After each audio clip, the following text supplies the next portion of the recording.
مين فينا ما بيحبش الكيك؟ يلا بينا نعمل النهارده كيك فانيلا على كيك شوكولاته، الزبرة كيك بيقولوا عليها برضو ماربل كيك. اول تريك ان انا بحب اعمل كل كيكه لوحدها. هنعمل الاول كيك فانيلا. هنحتاج 3 بيضات عليهم ظرف فانيلا، كوبايه الا ربع سكر، نص كوبايه زيت،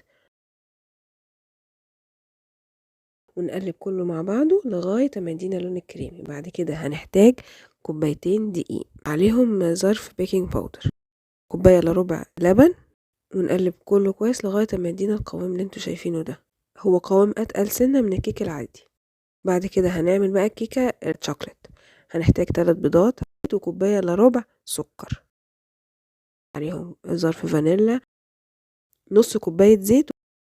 هنقلبهم كويس لغايه برضو ما يدينا لون كريمي. وبعد كده هنحط كوبايتين دقيق عليهم معلقتين شوكليت او كاكاو وظرف البيكنج باودر برضو، كوبايه الا ربع لبن. نقلبها لغايه ما تدينا برضو القوام ده. بعد كده في صينيه بقى، صينيه مقاس 26 او صينيه مستطيله زي ما انتوا شايفين كده، دي 32 للباوند كيك. هنبدأ نحط ايه، حبة حبة، حبة فانيلا وبعدين حبة شوكولاتة وعليهم حبة فانيلا وحبة شوكولاتة لغاية ما تخلص الكمية اللي عندنا كلها. وبعد كده أبدأ أنا أخلطهم بالسكينة بالشكل اللي انتوا شايفينه ده كده، وبعدين أدخلها على الفرن على درجة حرارة 180 لمدة 45 دقيقة.